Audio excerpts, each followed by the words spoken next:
Da, da, da. I don't 1922. know all the words, which is You weird. don't even know the beginning of it. It's I Why had lots of money back in 22.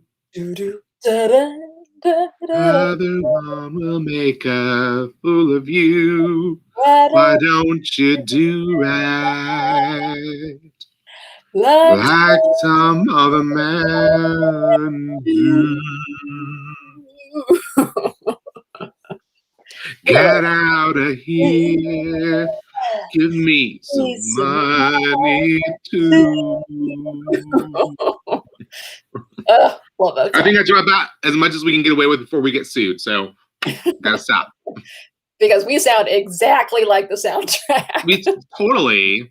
Well, Hello, it could do everyone. better, but I hadn't really warmed up or anything. I just ate some spicy foods. It's just not quite right in Excuses, the throat. excuses. Welcome to the Book Club for Movies. Amy and Samir here. Happy Friday. It's Friday, April 23rd. This is our last show before the Oscars on Sunday. It's a wonderful night for the Oscars. Oscars. It's my favorite day of the year, possibly more excited than Christmas, Halloween. I mean, it's just one day. It's not like I decorate seasonally, for the Oscars, but I look forward to it every year. And there's probably going to be a huge letdown. What's it going to have you read any articles about what the ceremony, what it's going to be like this year? Like, I was trying to look. I think they are going to have some of it in person and some of it not. I mean, they had the Grammys in person. It was just very small. Like they had just the nominees were allowed to be there. And all those people are vaccinated now anyway. They're all rich. You would assume, yeah, right? All of them live in one of those neighborhoods that mysteriously had a pop-up clinic just for them. Yeah, they probably came to their house. So Michael Mason is asking, do you feel that Oscars are going to be a massive flop this year? I don't know about massive. I think considering that we weren't even sure we would have Oscars, it's going to be pretty good. I don't know what they're going to do, though. So I don't know how the production's going to go. So is it going to be like the presenters will be there on the stage and there will be, like you said, just the nominees will be in attendance, not a nominees plus a date, not fan entrance and like the upper balcony and whatever else, journalists, there'll probably just be like the people filming, like the people necessary for the production, the people presenting, and just the nominees. Which, if they were doing that, like, can't we just go back to like the hotel version? Remember when they'd like be in like a big fancy hotel ballroom or something? It would be like a really cozy, like event. Like, I would be okay with that.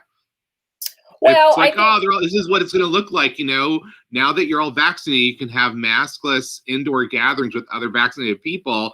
You can all get dressed up and like hang out and have a lovely dinner. It'll be like a picture of the soon-to-be future. It would have been cool to have it outdoors and have them host it at like the Hollywood Bowl or something like that. Yeah, imagine being outdoors with the hair you paid how much money to have done. And if it rains, I mean, it wouldn't be perfect, but you'd have to be in a big tent, which wouldn't be bad. It could be like the independent. See, they probably want to also keep themselves differentiated from the Independent Spirit Awards, which does actually happen in a tent on the beach. So it's like, okay, we can't literally like sync to what that is, which is like, this is what it is because we're representing cheapness. And not cheapness in terms of the quality of the films, but in terms of the amount of money spent. It's like, we don't spend a huge amount of money to make great art. This is about what you can do with a little bit of money. So it's a tent on the beach that you come and get drunk in and receive funky looking statues for, but the Oscars is like, we are class, is how the Oscars feel. So they're like, we cannot do that outdoor event of the season thing. I don't think they want to use, they want to be very much indoor controlled settings, controlled climate for everyone, so it's not too hot, not too cold. Okay, it looks like Sally too. Oh, it's Sally's hair color also. Yeah. Disney loves that hair color. It's also Ariel's hair. This is my Jessica Rabbit inspired, kind of a updated Jessica Rabbit, maybe minus. So how many producers at Disney had red hair, I wonder? Because there's so many, like, there's quite a few, like, major characters now that you think about it. So for today, the main event, we will be talking about Who Framed Roger Rabbit, winner of 4 Oscars, particularly for editing is kind of what we were going to mainly focus on, and just the spectacular achievement that this movie is. Before that, let's talk about yesterday's film, Adaptation, another Oscar-winning film. This was nominated for a few things. Chris Cooper won Best Supporting Actor. Nominated for, I think, like three or four more things. Best adapted screenplay. Nicolas Cage and Meryl Streep were both nominated. Mm-hmm. Oh boy, this movie. It's still so good. It's still it's interesting. I can see where critics were complaining, because normally if a movie did go in that direction, you'd kind of lose interest in the movie.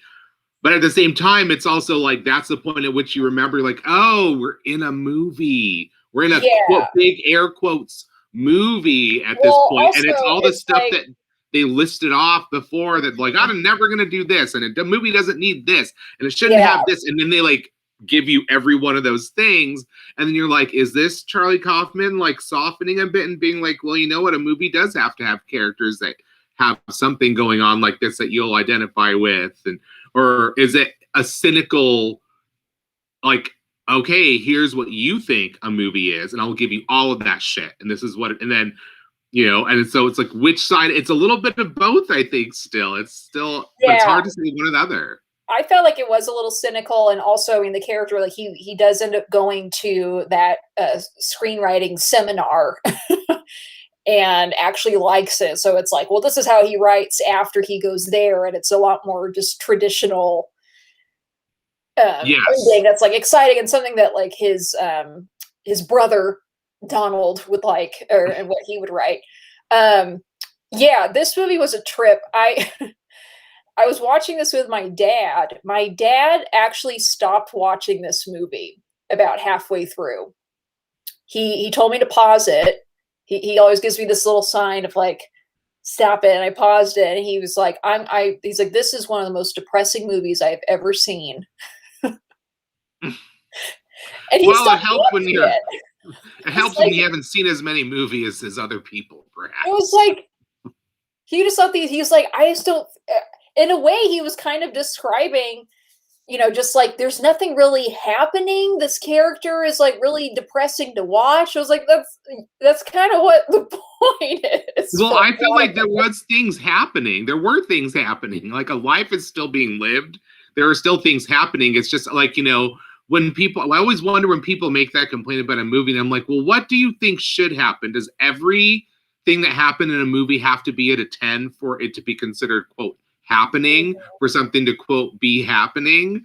Like, these mundane details are what Charlie Kaufman focuses on in his writing, and all of the things that really add depth to the movies that are made of his screenplays are these little moments that, you know, they become big emotionally because of the way they're contextualized, not because they're blown up to a 10, you know? So it's like, when you think about what's going on in the first half of this movie, it's like he's struggling to adapt this book. He's, you know, he's meeting with people to make deal. Like, there's stuff happening, and it's like, you see him being very painfully awkward in every place. And that is the thing that I had a little issue with, was like, okay, this must be like just what, like, you know, his picture of like, I don't have confidence in myself, even though at the same time he has a movie being made. Like, a script of his is being produced as we, you know, during the context of this movie, and he's still like, oh, I don't know if I'm good. And like, when he starts to go back to that, I was like, it does seem, you know, maybe because we know what his reputation is now, we're like, oh, you've won Oscars for your work. Like, I don't know if I sympathize with you feeling this way, because every time you do something, it gets made into a movie, you make a lot of money, and you get award nominations for it. So it's, at some point, it seems a bit self-flagellating, you know, for some kind of other enjoyment that's just yours, to continue to think of yourself that way. But they also cast Nicolas Cage and made him look really schlumpy and dumpy in this movie, and he plays this painfully awkward person so well that you're just like, oh, like you just want him to go away from wherever he is in these moments. Like he just plays every single moment as a human being wrong. So maybe that's where the questioning comes in, like, well, how human am I? I don't really understand how to react to any people in my life in a normal way, or in a way that they would perceive as normal, perhaps is a better way of saying it. I loved Nicolas Cage in this, just the difference he had between these two characters. That was just like a constant source of humor for me, was just the twins. Extreme difference between them.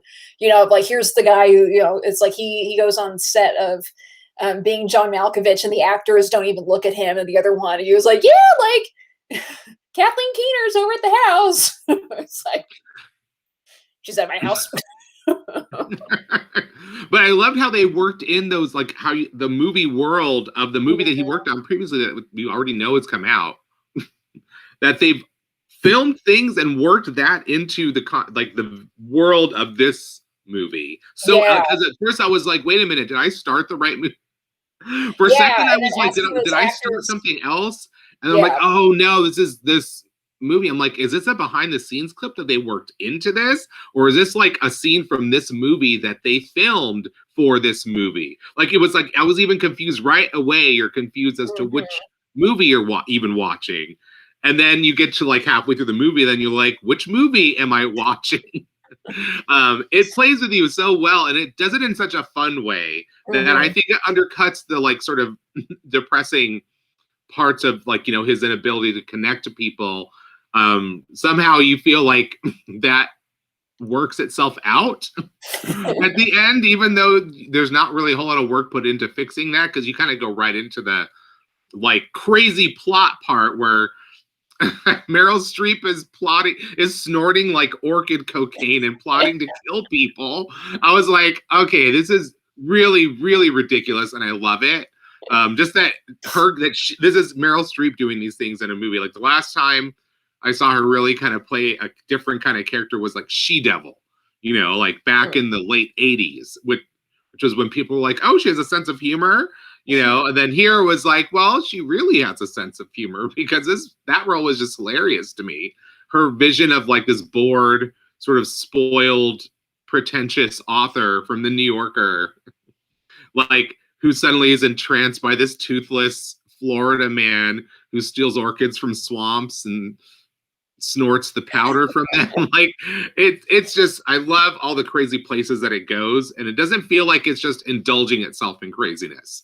Like, there's actually a point to everything in the way it happens in this movie. So I still loved it. I had so much fun with it. I'm glad we included this as part of our movies about movies series here. And Michelangelo, if you enjoyed this, we have one more movies about movies film for the month. Next Thursday, our title film is Ed Wood. And I noticed genres too.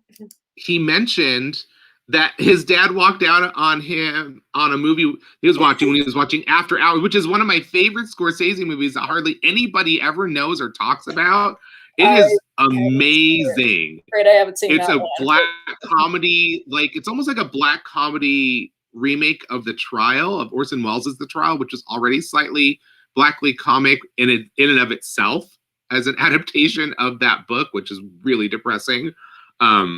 But Scorsese made this like version of that where he sort of really ups the black comedy angle, and it's set in like New York City, and this character goes all over the boroughs, and this insane plot that's kind of out of that movie. It's a funny one because you have to be with the right crowd to watch it, who kind of gets its humor and what it's doing, and then they'll just be blown away by it. But otherwise, you'll probably be with people who will be like, okay, I don't get this. I'm gonna walk out now.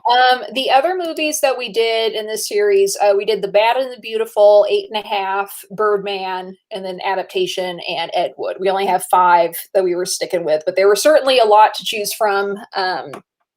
Yeah, and they had to be Oscar winners. They had to be Oscar winners. That's right. We were doing Oscar themes, so they had to be movies that actually won an Academy. It didn't have to be a Best Picture winner to be considered. Just had to win some Academy Award.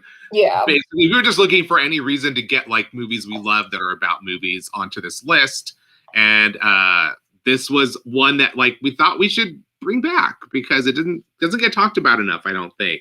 I love Spike Jonze as a director at this period of his career.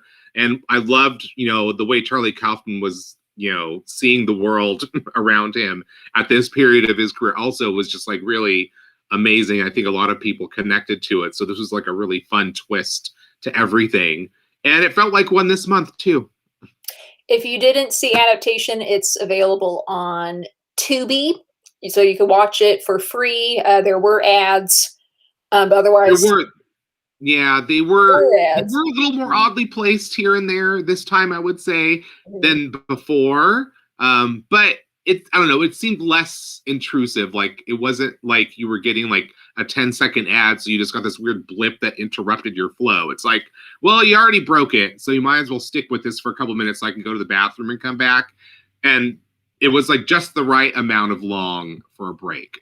Yeah, exactly. Well, speaking of Best Picture winners, our two Name That Movie picks for today happen to be Best Picture winners. I did not plan that.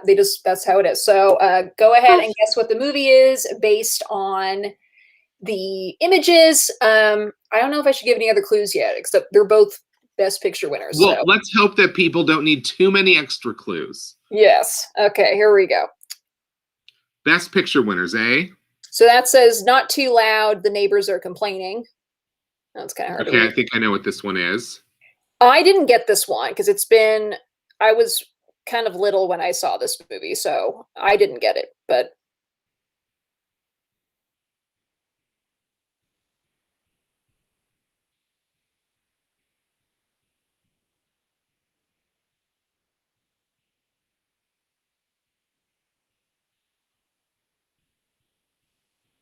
so go ahead and write it in the comments.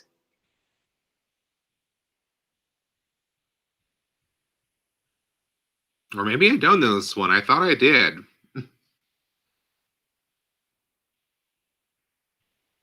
But again, this might be another case of one of those, like, the images I'm thinking of that would be the, like, go-to. That's what I thought, Walter. Walter got it.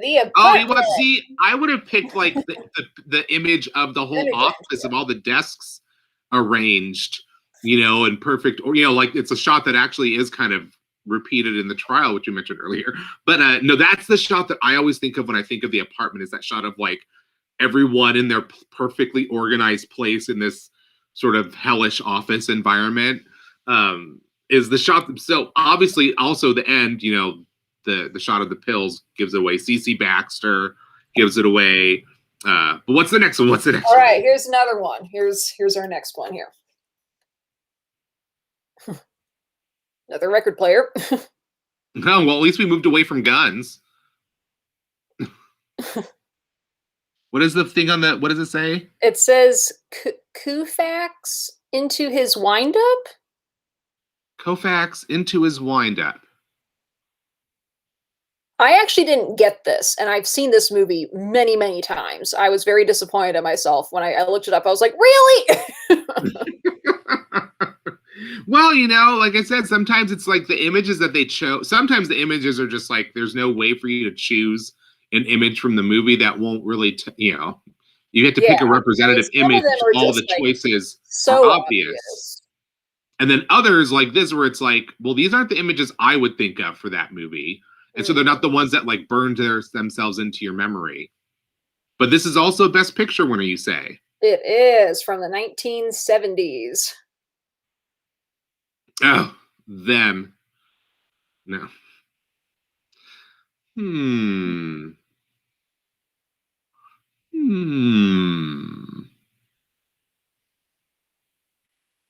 Any guesses? I think we're all confused. If it's Rocky, I'm going to be really pissed. Yeah, it's not Rocky. This is One Flew Over the Cuckoo's Nest. Wait, let's see those pictures again. I think the two that give it away once you know what it is are those two. But again, there are different images that you think of when you think of that movie. movie. I don't even remember the boat rental. Yeah, see, Walter guessed Jaws, which is not a Best Picture winner. Although that is one of my all-time favorite movies.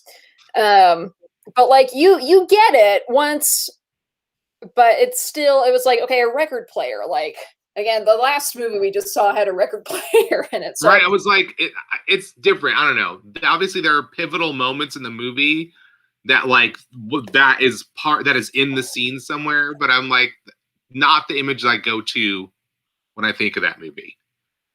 Exactly. I mean, think about when they did Psycho, where it was like shower head, the corpse skeleton. I'm like, there's like, okay, we know exactly what we're dealing with here. But yeah, no. I was gonna guess Birdman of Alcatraz. Not a Best Picture winner, I don't think. I think it was probably nominated for things. I forgot. Best Picture winners, people. Best Picture winners. All right, let's move on to today's movie, Who Framed Roger Rabbit? This came out in 1988. This won 3 Oscars plus a Special Achievement Award because this movie was just so amazing.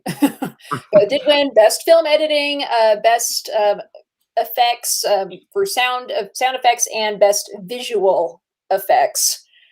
And it was also nominated for Best Cinematography, Best Art Direction, and Best Sound. Not Best Picture, which is kind of disappointing. That is interesting. I wonder why. But it's probably the animated aspect, because Until Beauty and the Beast, also from Disney, but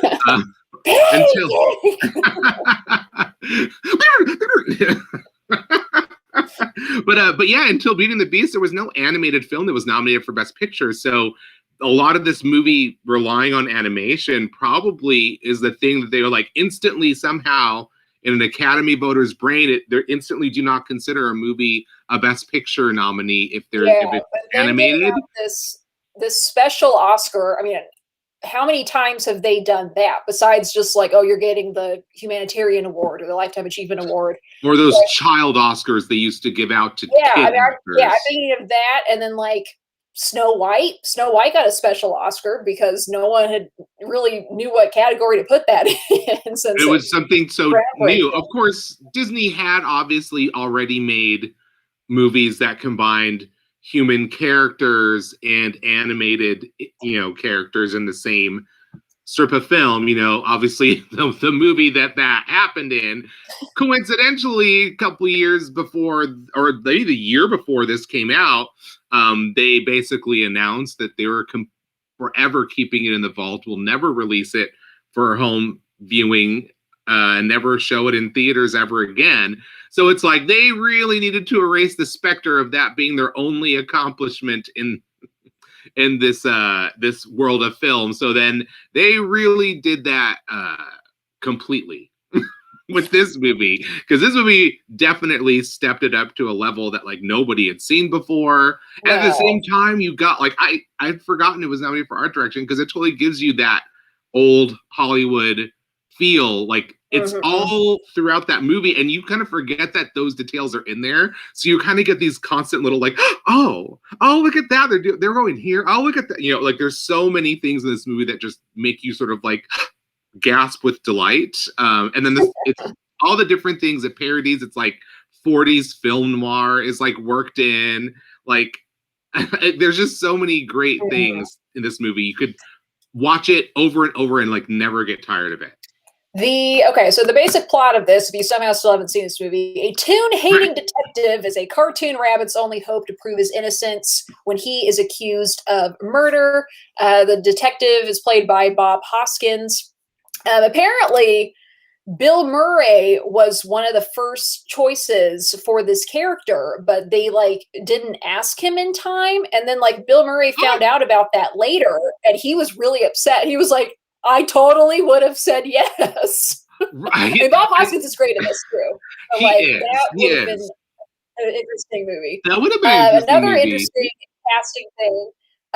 Christopher Lloyd plays Judge Doom, who, Oh, as a kid, that character used to genuinely terrify me watching me this movie too. as a child. Which is Me too. interesting because apparently another person who auditioned for that role was Tim Curry, and they didn't cast him because his audition was too terrifying. Oh my goodness. I can see why that would be a problem though, because they do, I guess you have to draw a line somewhere. Like if it was, but I can't imagine something being more terrifying than the performance we got in the movie. I Because know.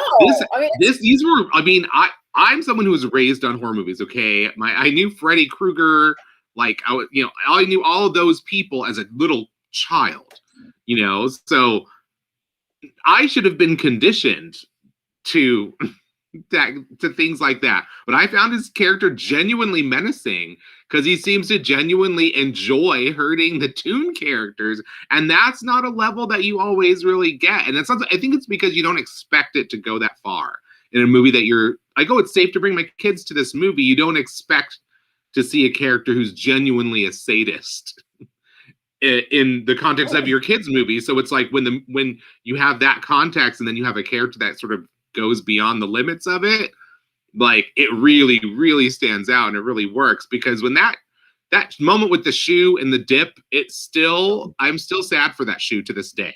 I still think about that little shoe and it squeaks.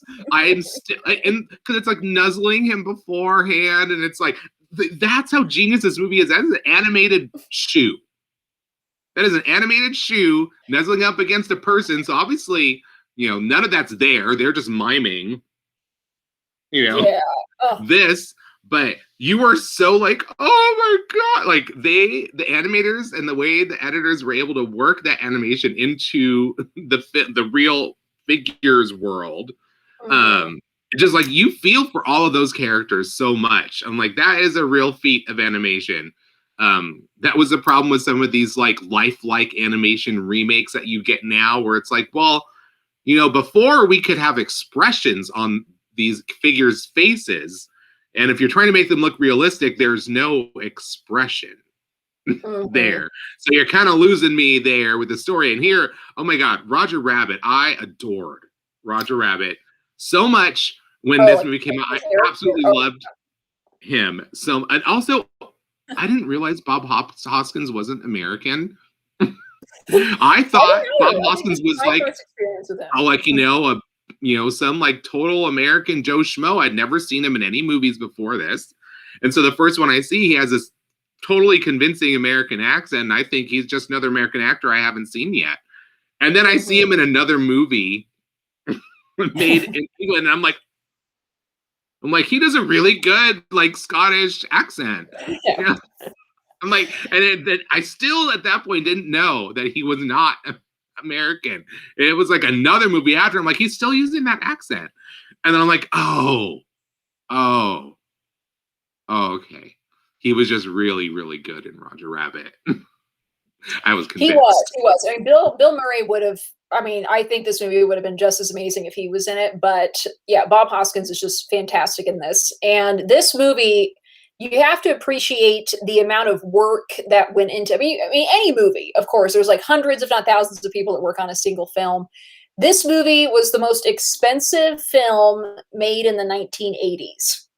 Think of how crazy the 1980s was for film and these like big action movies. This was the most expensive movie made. I think it was like $77 million. Steven Spielberg produced this. But Hollywood would say. But yeah, we think about it. It's like they had to, of course, it's all on the screen. They filmed it. The actual filming process was crazy. Them having to. I mean, the thing that makes this movie especially crazy is how much these animated characters interact with animate objects, and they had to make like that's all real that you see. It's like they would have actual props. They would build little robots, and they would end up covering up the robot in animation. And eventually, then it's like there's a whole other team of hundreds and hundreds of people that then have to take all of this footage. I mean, this was stuff, it's like, even when they were filming it, I guess they hadn't even fully designed Jessica Rabbit yet. They just knew she was going to be this sex pot But Bob Hoskins didn't know she was going to look like that. He was told to just imagine, someone you fantasize about. And I guess he's like, I didn't picture her like that. Right. Well, I guess it was good for his acting performance. Picture someone that you would dream about. But I love the line that she has in this movie where she's like, I'm not bad. I'm just drawn that way. Which is one of those famous lines, not only for this movie, but any movie quotes. I think everyone knows that line. Another thing that when they were talking about, so I guess Robert Zemeckis, he shot this he's not an animator. He shot this movie. He shot the movie and really put a lot of faith into trusting the animators. And he was asking questions of just like, oh, well, the camera's going to move. Can you do that? And the head of animation was like, yeah, that's normally not done just because it's so expensive and time consuming, but can we do it? Yes. And that's what they did. And then another thing that's so interesting, someone already mentioned over here, the shading in this is something that is especially makes these animated characters blend in perfectly with this realistic world, is how much they were able to really, have everything affect. I mean, it's perfect, just like you'll see you go by a little neon sign and you see this glow all of a sudden on them. The incredible attention to detail in this is just outstanding. Oh yeah, it's really seamless. Like, you don't ever feel like you are watching like a movie. You usually can tell when something's been sort of crudely inserted and people are acting around something, and even if they're doing a really good job, there's something about the technical execution of the effect that lets the movie down or lets the actors down. And this movie, that never happens. Like, still to this day, you'll watch it and it doesn't happen. Like, especially shadows overlapping from like an animated figure into something that's actually filmed, like an opposite, and vice versa. Like, just each of those moments. I mean, think about when we were in film school, whenever anybody had any project where they were trying to animate something, they would be like in a hole for like days and no one was allowed to talk to them because it was so time consuming and it was so difficult.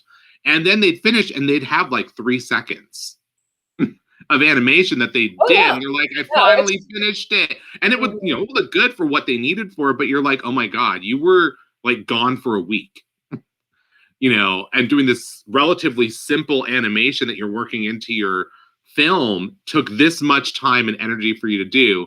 Imagine you're drawing this and you're working that into an already filmed image and you have to match the movement of an actual camera with the movement and what you're drawing to film. Like, it's mind-boggling, the technical wizardry that was, accomplished to make this movie look as seamless as it does.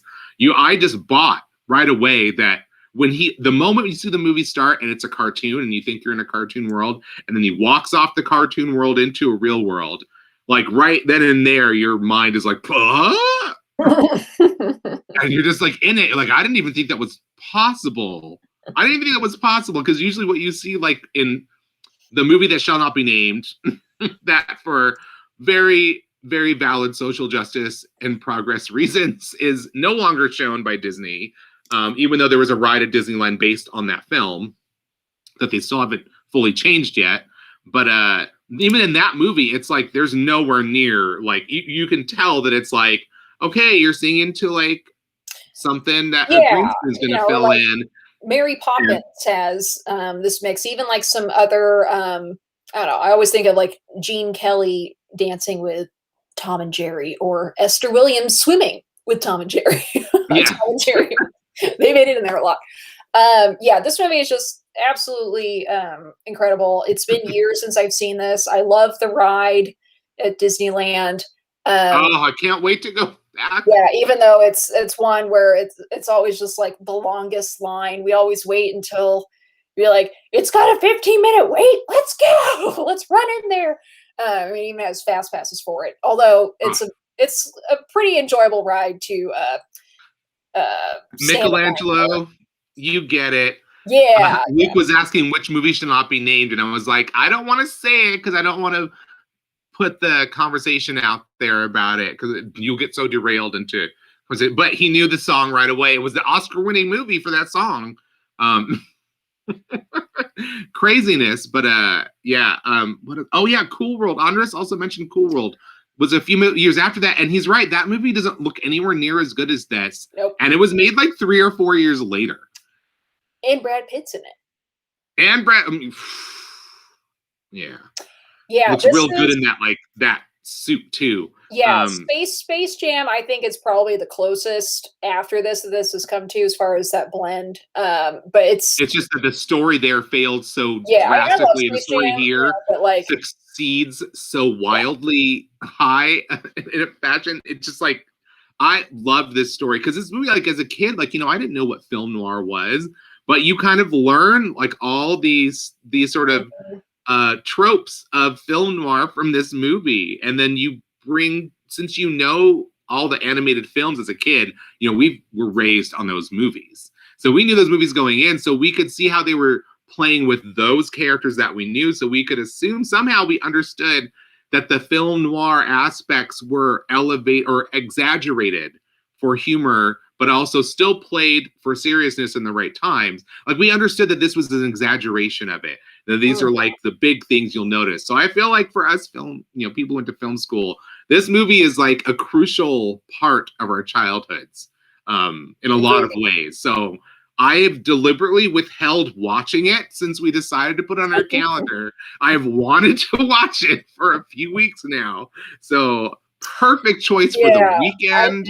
I think this movie is just what I need right now. It really is. It really is. I'm gonna be I may watch it like right after this, but I want to wait till it gets dark and I can make some popcorn and get snacks ready and like have a real moment with it. Like, I really want to, because it's such a special movie for me.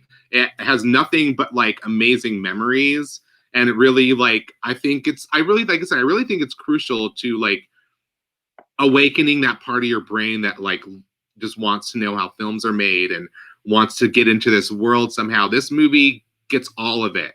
You get a little bit of behind the scenes look at the production of movies, but it's like imagining what behind the scenes of animated production would be. Yeah, I mean, we could have easily have thrown this in for our movies about movies genre as well. So excited. This movie is on Disney Plus. If you don't own it, so excited to watch this. And again, compared to our other Fridays this month, this is the only movie we will be talking about because it is the Oscars this weekend. And that is an all-day event for me on Sunday. And we thought, you guys could watch this and then maybe spend some time watching your favorite Best Picture winner. So now we're just going to talk a little bit about the Oscars because I love the Oscars. Some of my favorite Best Picture winners, actually, in the comments, go ahead and share what your favorite Best Picture winners are. Yes, please. I have a lot, but two that really stand out that I feel like I always try to watch them during Oscar month are It Happened One Night and Amadeus. Now, Amadeus is one I really wanted to try and squeeze it into this calendar. It won so many things. It kept getting voted out. But those are two that especially stand out for me. Certainly not limited to that. I mean, there's so many. I mean, obviously, I like Titanic and things like that. But for some reason, those movies have like a special little Oscar thing for me. Especially when It Happened One Night. That was one of the first and only movies that won the Big Five at the Oscars. I think it was the first one. Yeah, and that's one that I last year I actually had already talked about that movie when I talked about Clark Gable, and of course he won Best Actor for that.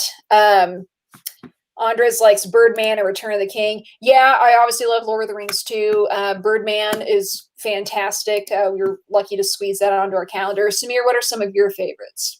Well, ironically, one of my all-time favorites is, I think, was the first winner for, I don't know if it was specifically Best Picture, but it was one of those ones that was given a special, it was actually given a special award for a unique artist. So that the first time they did the Oscars, they had a sort of Best Picture and then like a Best Artistic Picture kind of winner, which is an interesting concept that I don't think really works in the long run. But but they gave this best like special achievement in art basically award to Sunrise by F.W. Murnau, which was basically they were so entranced by his filmmaking ability that Hollywood gave him this carte blanche, unlimited resources to make whatever movie he wanted in Hollywood, and he made this amazing film, which is sinister and beautiful and everything you want out of a movie. Like, it's an amazing film, like truly a huge accomplishment artistically. That is one that's always been my favorite, but also it's not officially the Best Picture winner. It was just like, well, we have to have an award for the best work of art that was made in movies this year, we think, and that's this movie. And so they did that for the only time in its history they did it for that movie. It was the first time. So that is one. I'm looking at this list of the other ones. So you mentioned, obviously. I also love Terms of Endearment, which Samir That's true. She did fight for Terms of Endearment a lot. She also fought for Rebecca. Rebecca's another. Yes, the only time Hitchcock won Best Picture was for Rebecca. So that one's kind of always going to be a favorite because it's like, well, we know that movie is actually artistically credible enough to win that award. But there's a lot of great movies in this stretch. So there's so many movies that would have been worthy winners. What year is it? The 90-something? 1941 is when Rebecca won Best Picture. So it came out in 1940. What year? It was the pictures of the year of 1940 that would have been nominated. For this, okay. So this year it's the 93rd. 93rd oh, wow. Oscars, yeah. As far as what I think is going to win, I'm really hoping that Minari wins for Best Picture. I don't know. Yeah, Andres says Nomadland. I think it's probably going to win Best Director. I really hope Minari wins, though. I'm not going to be like upset if there have been some things that have won Best Picture where I'm just like violently upset. Right. Well, that was like not too long ago. Yeah. But I think, I don't know, Minari was certainly, I've seen all the Best Picture winners now, or Best Picture nominees. And I was just really taken with Minari, and I think it would be a perfect movie this year to win. I mean, it'd be good any year, but especially this year after all of the Asian hate that has happened, I think it would be a really screw you, like we're giving us to Korean film. I think so. I'm pretty sure that Chloe Zhao is going to win Best Director, which would be exciting because that will only be the second win for a woman for Best Director. Yeah, and I think only the second win for an Asian director for Best Director. I think so. Yeah, I think Ang Lee is the only other Asian director that. Oh no, that's not true. Ang Lee and Bong Joon-ho. That's Ang Lee and Bong. Yeah, so she would be the third. So I'm pretty sure she's going to win that, and I'm pretty sure Nomadland is going to be Best Picture. It just has that buzz going for it. It may be a surprise at the Oscars. Every now and then there's a surprise, and that surprise usually comes in the form of we'll give the Best Director award to the movie that we want, or to the director who made the movie that we want to win Best Picture, and we'll give Best Picture to the movie that we want to give the award to in order to make a statement with that award. And so it could be either Nomadland or Minari could make that statement for them. And what they've done in the past is okay, well, we'll have the statement win be this, and the movie we really wanted to win gets Best Director. And we'll see which one actually plays out in the Oscars. This may be a year when you get some surprises to the sort of. It's been a crazy year, so we will see. Walter mentioned Network. That's another one of my favorites, and that's one that I also picked a long time ago when I talked about Faye Dunaway. When we didn't think you would be here this long. Yeah. Oh, you know what? Oscars is like the Super Bowl for me.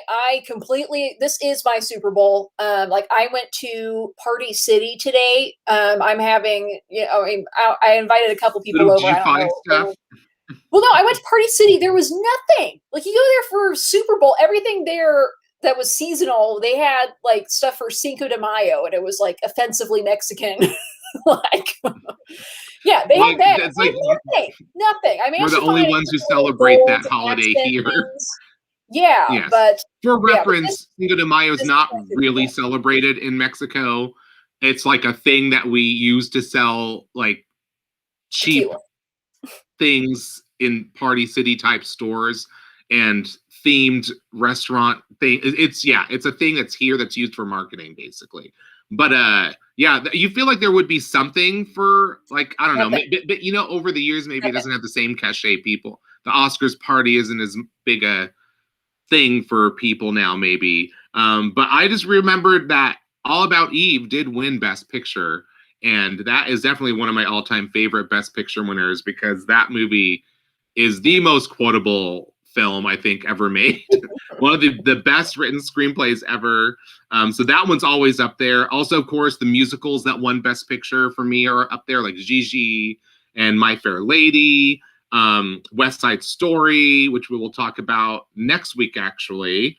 But yeah, the Oscars occasionally. Sound of Music is another one. Chicago, Gladiator. Gladiator is one of my all-time favorites. There's a lot. I've seen. Obviously, Cabaret. Yeah, well, that didn't win. Well, in my world, it did. So we're just pretending that it did. I have changed the narrative, and it won.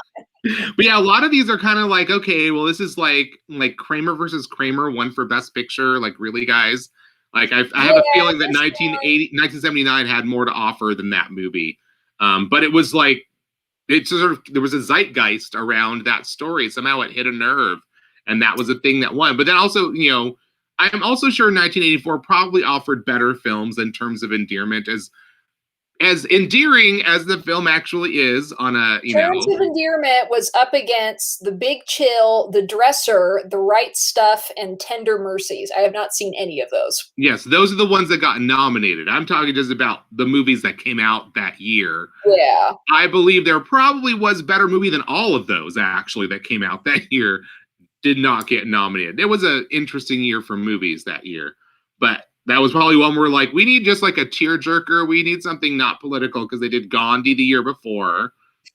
You know, that was their nod to like, hey, India, we see you. Now we're going away again. Yeah, like yeah, there's been so many, but that was again one of the main reasons why we only chose one movie.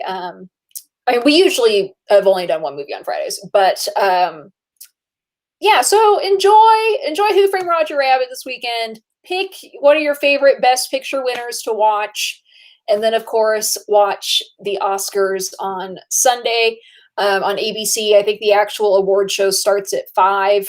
Usually starts the red carpet coverage at like 10:30. I will be there at 10:30 watching it.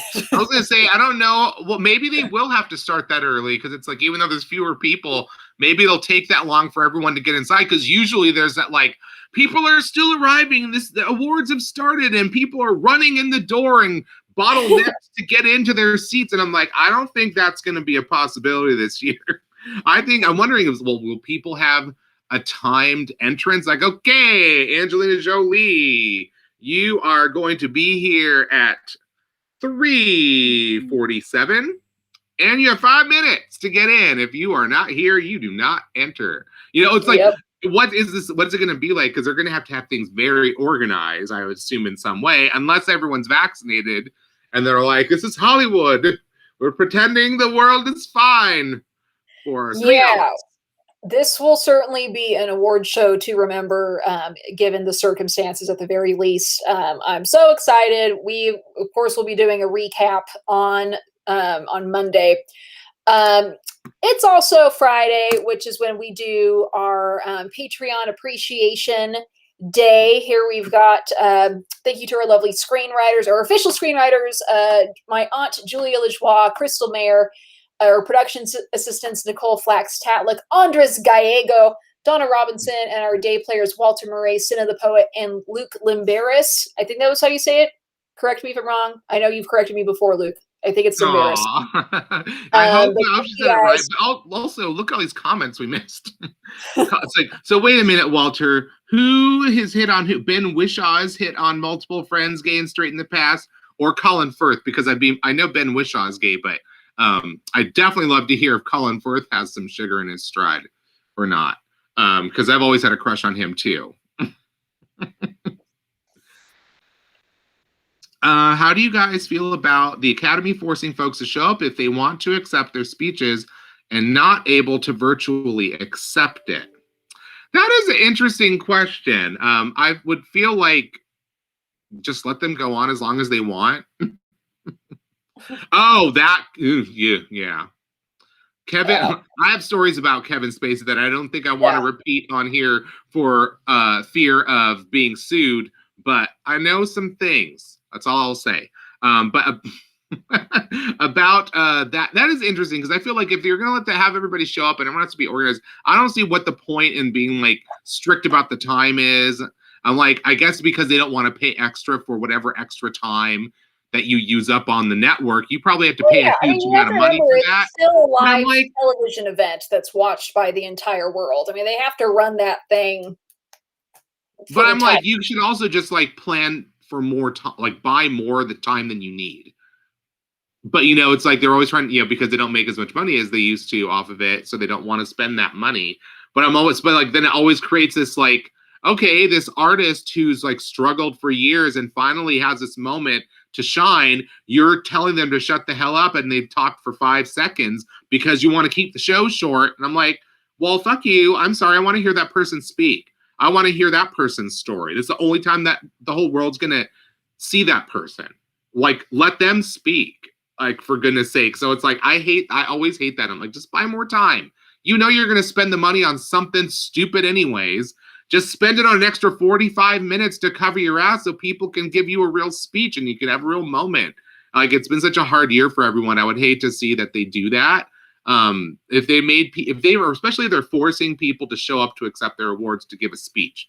Like, it's understand, like, if you can't show up, they're basically not offering a virtual option for that person to still accept it, which, you know, I don't know if Joan Crawford would have availed herself of that option if she had it back when she won her Oscar, because she really wanted to pretend that she was sick and not be there, and then have it delivered to her in bed the next day when she did find out that she won. But yeah, I don't know if I'm totally cool with them saying you have to show up if you want to give a speech, if they're just going to make everyone stop speaking after 30 seconds, because we've got a time limit. And I'm like, I don't give a shit about your time limit right now. Like, it's been a shitty year, and I would like to hear how they made this film for us that you've just given an award to, for God's sake.